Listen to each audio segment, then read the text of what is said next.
بسم اللہ الرحمن الرحیم. میں ہوں ایس انصاری. یہ ایکس مسلمہ ہیں محترمہ عظمیٰ بہن. ان کا افسانہ سنا بہت افسوس ہوا، تاہم اس سے زیادہ افسوس ان کے اسلام چھوڑنے پر ہوا. ان کا اعتراض ہے سورہ نساء کے آیت نمبر 3 کے اوپر کے حوالے سے کہ اس میں جو مثنیٰ و ثلاثہ و رباع نکاح، ایک سے زائد نکاح کے بارے میں جو بیان ہے، اس پر ان کا اعتراض ہے کہ اس کے اندر جو ہے وہ گروپ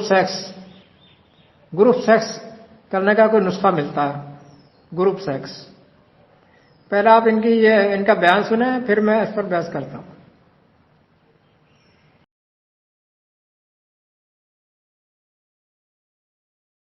سے جو پہلے مجھے پتا چلا نکاح کا جو مطلب ہے وہ مجھے بتانے لگے کہ بھئی اگر میں آپ سے اگر ہوگا تو آپ کے ساتھ کیسے کرنا ہونے والا ہے میرے ساتھ، کہ ان کی بیویاں بھی کمرے میں ہوں گی اور ساتھ سب کچھ جو ہوگا سبھی کچھ ساتھ ہی ہوگا ایک ٹوگیدر، کیونکہ انہوں نے آلریڈی تھی نا.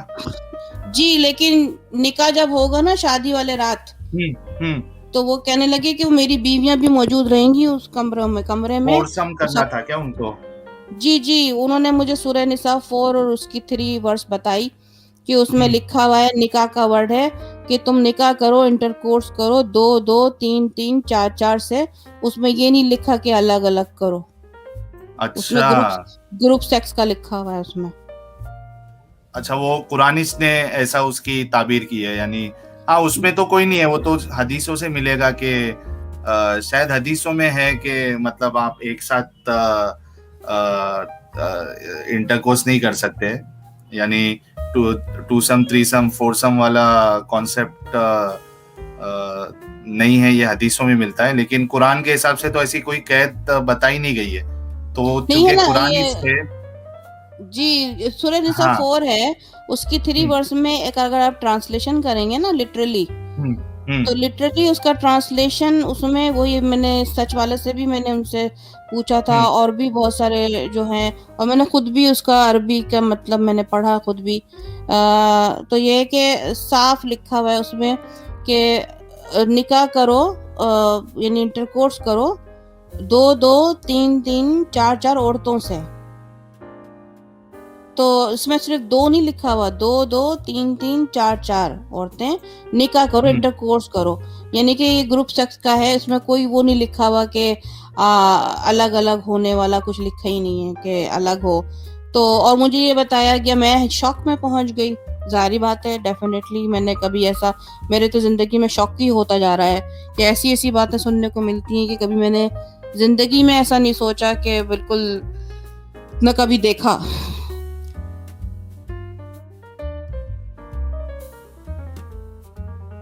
اور پھر آپ کے ہسبینڈ آگے کچھ ریاکٹ نہیں کیا انہوں نے؟ نہیں، میں تو پھر کہنے لگا اچھا ٹھیک ہے میں جاتا ہوں اپنی ماں سے بات کرتا ہوں تو پھر میں آتا ہوں.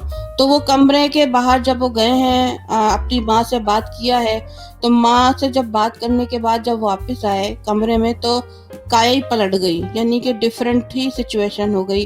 وہ کہنے لگے کہ بھائی ہمارے اسلام میں یہ آیا ہے کہ اگر ماں باپ کہیں کہ اپنی بیوی کو چھوڑ دو، بھلے سے وہ انوسنٹ ہی کیوں نہ ہو، تو آپ طلاق دے دو ان کو، اس کو بیوی کو دے دو اگر ماں باپ بولے. اچھا، مطلب غلطی ان کی اور نوبت طلاق تک آ گئی. جی اسٹریٹ، مطلب میں کہا سڈنلی طلب بالکل ہی کایا پلٹ ہو گئی. پہلے تو بڑا ہمدردی دکھا رہے تھے ایکس ہسبینڈ، لیکن جب وہ کمرے سے باہر گئے، ماں سے بات کیا، اس کے بعد کمرے واپس آئے تو کہنا ہے کہ بھائی کہ ہمارے یہاں جو ہے نا اسلام میں یہ ہے کہ اگر ماں باپ جو ہے وہ بولیں کہ طلاق دے دو بیوی کو، چاہے اس کی غلطی ہو یا نہ ہو، آپ طلاق دے دو، آپ اپنا بستر جو پیک کرو سامان، میں آپ کو چھوڑ دیتا ہوں. بہن کا کہنا ہے کہ 4/3 میں گروپ سیکس کی دلیل موجود ہے. میں پوچھتا ہوں کہ کس گدھے نے کہا آپ سے؟ کس نے کہا آپ سے؟ یہ اگر کسی بڑے اسکالر سے پوچھ لیتی ہیں، گو کہ بڑے اسکالر بھی قرآن کریم کی طرف تو آتے ہی نہیں ہیں، لیکن اتنا تو ان کو بھی بہرحال معلوم ہے کہ اس میں ایسا کوئی نسخہ موجود نہیں ہے. اب اس آیت کو آپ دیکھیے، اس میں پہلی بات تو یہ 2 3 4 نکاح کا جو ہے یہ کنڈیشنل ہے، شرط کے ساتھ ہے اس میں پہلے بھی وضاحت دے چکا ہوں اور دوبارہ سے میں کچھ بتا دیتا ہوں. ان میں شرط ہے، اگر تم ان یتیموں کا کوئی منصفانہ حل نہ پاؤ تو پھر کنڈیشن کے ساتھ ہے. پہلی کنڈیشن اگر یہ پوری نہ ہو تو پھر 2 نکاح کر لو مثنا، یا 3 نکاح کر لو، یا 4 نکاح کر لو. پھر اگر تم عدل قائم نہ رکھ سکو تو ایک یعنی پہلی بیوی ہی رہنے دو، ایک ہی رہنے دو. اس کے بعد میں دلائل سے پہلے بتا چکا ہوں، میرا تفصیلی مضمون موجود ہے، ریکارڈڈ ہے. اب آئیے گروپ سیکس کا نسخہ.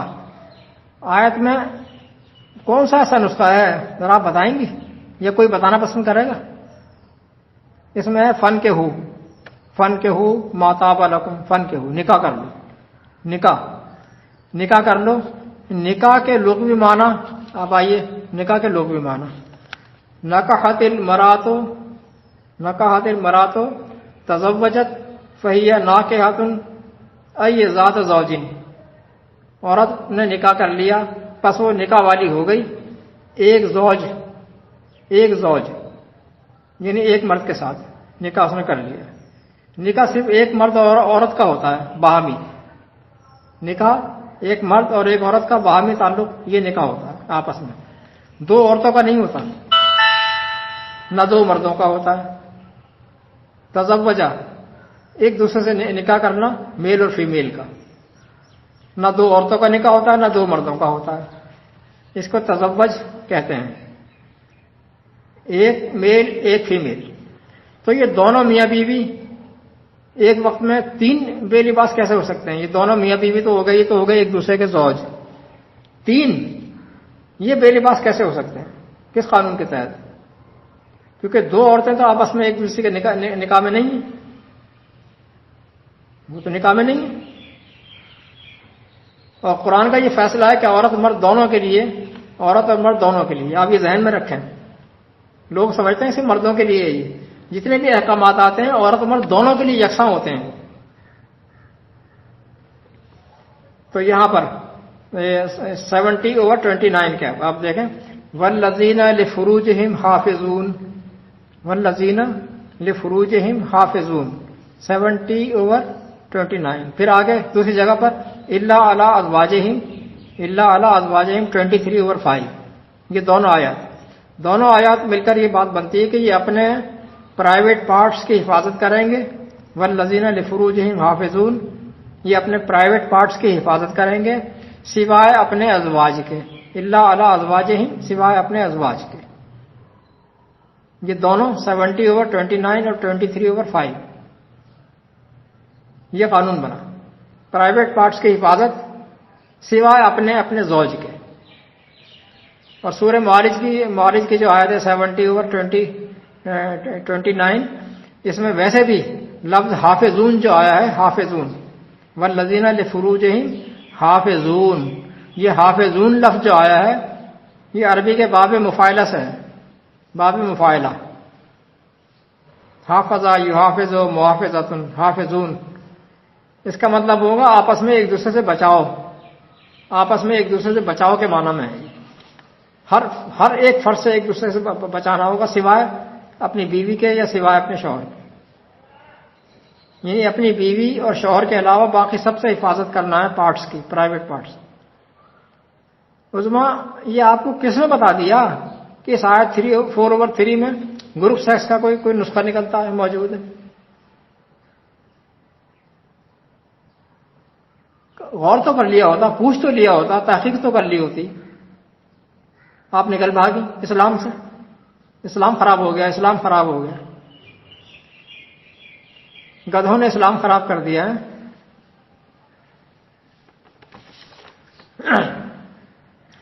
دوسری بات یہ آئیے کہ آپ شکوہ کرتی نظر آتی ہیں کہ عورت کی کوئی عزت نہیں ہے، اسلام میں عورت کی کوئی عزت نہیں ہے. یہ آپ سے کس نے کہہ دیا بہن کہ قرآن عورت کو عزت نہیں دیتا؟ آپ نے قرآن کو دیکھا ہی نہیں ہے ابھی تک. دیکھا ہے تو اس آنکھ سے دیکھا ہے کہ تنقیدی، اس آنکھ سے کہ اس میں سے اعتراض ڈھونڈنا ہے میں نے، اس آنکھ سے. اگر مسلمان عورت کو ایسا سمجھ رہے ہیں تو مسلمان غلط ہوا نہ کہ قرآن غلط ہوا. آپ کو تو یہ کرنا چاہیے تھا کہ قرآن کریم تو یہ کہتا ہے، تم یہ کرتے ہو. کس قانون کے سے، کسی کے قانون سے وائلیشن کرنے سے قانون کیسے غلط ہو جائے گا؟ قرآن کی روح سے نکاح کے شرائط میں پہلے بھی بتا چکا ہوں، یہاں مختصر بتاؤں گا. نکاح کے شرائط: نمبر 1 پختہ اور پائیدار بندھن، نمبر 1. نمبر 2 نکاح معاشرے کے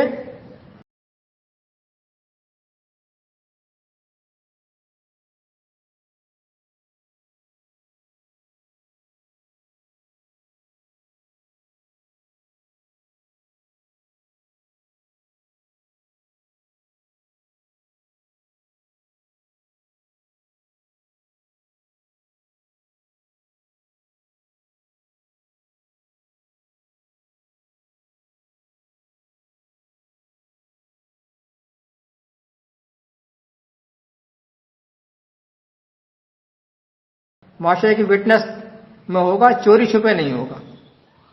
معاشرے لوگوں کے سامنے چوری چھپے نہیں.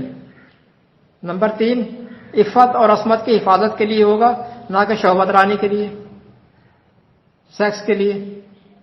وہ ثانوی چیز ہے.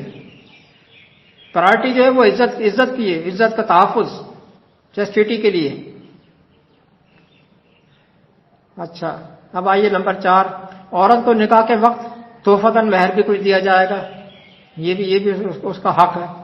نمبر 5 دونوں ایک دوسرے کے زوج ہوں گے. زوج مطلب دونوں ایک دوسرے کے کو کمپلیٹ کرنے والے، ایک کے بغیر دوسرا ادھورا، دوسرے کے بغیر وہ ادھورا، دونوں فریق ایک دوسرے کے بغیر ادھورے، کمپلیمنٹری ٹو ایچ ادرس. یہ زوج کے معنی. دونوں ضروری ایک دوسرے کے لیے، بیکار کوئی بھی نہیں ہے، دونوں ایک دوسرے کے لیے لازم ملزوم. یہ زوج قرآن کریم نے کہا ہے. اور آخر میں چھٹا قانون یہ ہے کہ وَلَهُنَّ مِثْلُ الَّذِي عَلَيْهِنَّ بِالْمَعْرُوفِ. اور عورتوں کے حقوق بھی سملرلی اتنے ہی ہیں، ویسے ہی ہیں مردوں پر جتنے مردوں کے عورتوں پر. دونوں کے سیم ہے حقوق، جتنے عورتوں کے مردوں پر اتنے مردوں کے عورتوں پر، سوا ایک درجے کے. 2/228 کے اندر آتا ہے سوا ایک درجے کے. یہ ایک درجہ کیا ہے؟ اور وہ درجہ ہے مرد کا گھر کا پروٹیکٹر ہونا، قوام ہونا، سربراہ ہونا، قوام. اور یہ لازم ہے، ورنہ انتشار پکا ہے. کوئی ادارہ نہیں چلتا، کوئی کمپنی نہیں چلتی، فیکٹری نہیں چلتی بغیر کسی کے انتظام کے. انتظام ایک کے پاس ہوگا، انتظام ایک کے پاس نہ ہو انتشار ہوتا ہے، گھر کیسے چل جائے گا؟ الرجال قوامون علی النساء، مرد عورتوں کا سہارا دینے والے، ان کا قوام ہے، ان کے سپورٹ کرنے والے. 4/34 قوام، سہارا دے کر اٹھانے والا، سہارا بننے والا، سہارا اس کا قوام. 4/34 عورت ہر ماہ کے لیے کچھ عرصے کے لیے ایسٹروجن ہارمونز کا شکار ہو جاتی ہے، جس کی وجہ سے سب معلوم ہے، سب کو معلوم ہے. چڑچڑا پن اس کے اندر آ جاتا ہے، کچھ بھول پیدا ہو جاتی ہے، بھول کا مادہ پیدا ہو جاتا ہے. اس لیے بہترین فیصلہ یہی ہے کہ مرد کو سربراہ ہونا چاہیے. اس میں بھی یہ نہیں کہ مرد کی کوئی برتری ہے، ایک ایشو ہے بایولوجیکل. ہر ایک کا فیصلہ یہ ہوگا نہیں مرد کو ہونا چاہیے. عورت بھی ہو سکتی تھی لیکن پھر یہ اس میں مشکل پیش آتی. اب آئیے طلاق پر بھی آپ کا بڑا اعتراض رہا. طلاق کی اہمیت کے پیش نظر پوری ایک سورہ رقم کر دی گئی قرآن کے اندر، سورہ طلاق. لیکن نکاح سے بھی زیادہ اہمیت ہے اس کی طلاق، کیونکہ گھر اجڑ جاتا ہے، دو گھر برباد ہو جاتے ہیں. اس لیے سورہ طلاق اس سورہ کی روح ہے. سورہ طلاق کی روح ہے. طلاق میاں بیوی کا انفرادی فعل ہے ہی نہیں. نہ شوہر کے پاس رائٹس ہیں ڈائیورس کرنے کے، نہ عورت کے پاس. دونوں میں سے کسی کے پاس بھی نہیں ہے. آپ اٹھا کر دیکھیں سورہ طلاق. اب ایک اتھارٹی، ایک ذمہ دار تھی اس کی، جس طرح سے بغیر اتھارٹی کے، بغیر معاشرے کے نکاح نہیں ہو سکتا. کہ دو فریق ایک دوسرے کا ہاتھ پکڑنے میں نکاح کرتا ہوں، وہ کیا میں نکاح کرتی ہوں، میں قبول کرتی ہوں، میں قبول کرتا ہوں، وہ نکاح ہو گیا نا. اسی طرح سے بالکل طلاق بھی نہیں ہو سکتی ہے. معاشرے کی اتھارٹی جو ہے وہ اس نے فیصلہ دینا ہے. اتھارٹیز کا کام ہے یہ. دیکھیں سورہ طلاق اٹھا کر وہاں نبی چونکہ ایک اتھارٹی ہیں، ان سے کہا جا رہا ہے کہ تم ان کی طلاق کراؤ تو پھر اس طرح طلاق کروایا کرو. یا ایھا النبی اذا طلقتم النساء فطلقوهن لعدتهن. ایک تھرڈ پرسن سے کہا جا رہا ہے کہ طلاق کرانے کے لیے. فریقین جو ہیں اپنا ڈسپیوٹ لے کر جائیں گے اتھارٹی کے پاس، ان کو لے جانا ہوگا اتھارٹی کے پاس. وہ ایک ٹائم پیریڈ دے گی اتھارٹی ان کو، جس کو عدت کہا جاتا ہے. ٹائم پیریڈ دے گی سلجھانے کے لیے 3 ماہ کا عرصہ. دونوں پھر اس کے بعد 3 ماہ تک دیکھے گی کہ ان میں کوئی رضامندی ہوتی ہے نہیں. اگر نہ تو پھر 3 ماہ کے بعد ان کو بلوا کر ان کا فائنل فیصلہ گواہان کی موجودگی میں کروا دیا جائے گا. یہ کہلائے گی پہلی طلاق، پہلی علیحدگی، پہلا سیپریشن. علیحدگی ہو گئی، اتھارٹی نے کروا دیا. شوہر الگ، بیوی الگ، دونوں الگ الگ اپنے ذمہ دار ہیں. چاہیں تو کہیں بھی نکاح کریں، چاہیں تو نہ کریں، زندگی گزارتے رہیں، ایسے انتظار کرتے رہیں. یہ ہو گئی ان کی پہلی علیحدگی. اس کے بعد دوبارہ اگر وہ چاہیں 1 ماہ بعد، 2 مہینے بعد، 3 مہینے بعد، سال بعد، 2 سال بعد، جب چاہیں دوبارہ نکاح کر سکتے ہیں جس طرح پہلے نکاح کیا تھا. پھر زندگی گزاریں. پھر اگر کوئی ایسے سیپریشن کا موقع آ جائے اور پھر اسی پروسیس سے گزرنا پڑے گا. پھر اتھارٹی 3 ماہ کے بعد انہیں فیصلہ کرا دے گی تو وہ کہلائے گی دوسری طلاق. That will be called second divorce. یہ ہوگی دوسری طلاق، دوسری مرتبہ. پھر نکاح کر سکتے ہیں، پھر اسی طرح سے گزارا کر سکتے ہیں. پھر اگر کوئی ایسا مسئلہ کھڑا ہو جائے، پھر ڈسپیوٹ بن جائے، پھر جائیں اتھارٹی کے پاس. اس طرح 3 مرتبہ 3 چانسز ہیں نکاح کرنے کے اور پھر ڈیورس دینے کے، ڈیورس ہونے کے، جو اتھارٹی ڈیورس دے گی. تیسری مرتبہ پھر وہ فائنل ہوگا. کتنے بڑے 3 چانس دیے ہیں قرآن کریم نے. اور اس میں جب عورت مرد کے پاس اختیار نہیں ہے، پاور نہیں ہے ڈیورس کرنے کی، تو والدین کیسے کروا دیں گے؟ کہ والدین اسلام میں آتا ہے کہ والدین اگر کہہ دیں طلاق ہے تو طلاق دے دو. واہ بھائی واہ، یہ کون سا اسلام؟ اسلام تو اللہ کی کتاب ہے نا. کہاں ہے اس میں لکھا ہوا؟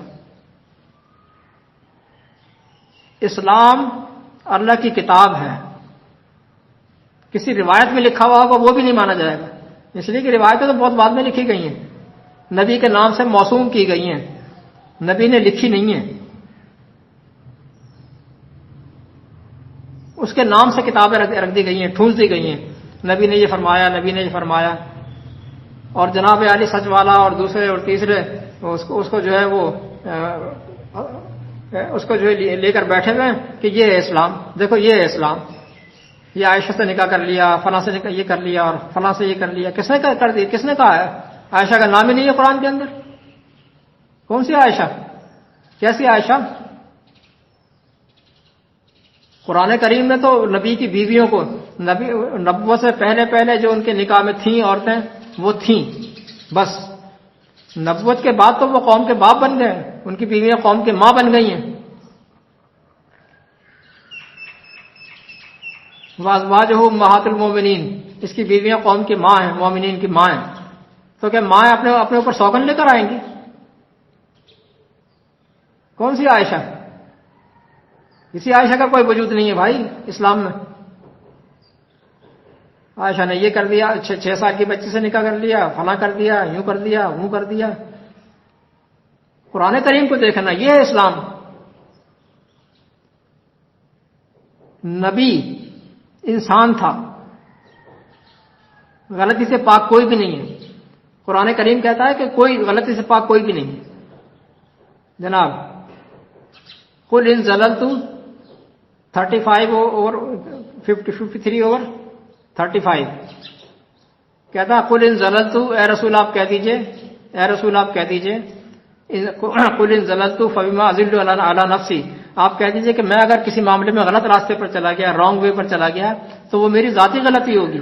قل ان زللت فانما اضل علی نفسی، وہ میری ذاتی غلطی ہے. وَإِنِ اهْتَدَيْتُ، اور اگر میں ہدایت پر چلتا رہا، فَبِمَا يُوحَىٰ إِلَيَّ رَبِّي، تو اس وحی کی بدولت جو میرے رب مجھ پر کرتا ہے.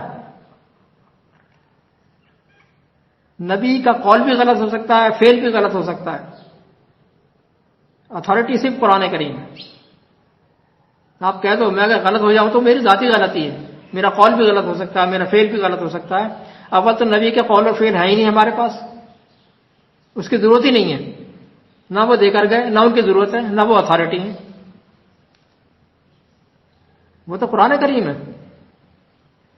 فذکر بالقرآن، اے رسول آپ نصیحت کیا کیجئے ان کو قرآن سے. 50 کی 45 نصیحتیں قرآن کے اندر ہیں، رول اور قانون قرآن کے اندر ہے، اس سے باہر نہیں ہے. سب جھوٹ ہے، بکواس ہے بالکل. ان کا نبی یہ کرتا ہے، ان کا نبی یہ کرتا ہے، فلاں کرتا ہے، اتنی شادیاں رچا لی. کم از کم قرآن کو ایک مرتبہ غور سے پڑھ لیا ہوتا میری بہن. چلیے پھر انشاءاللہ بعد میں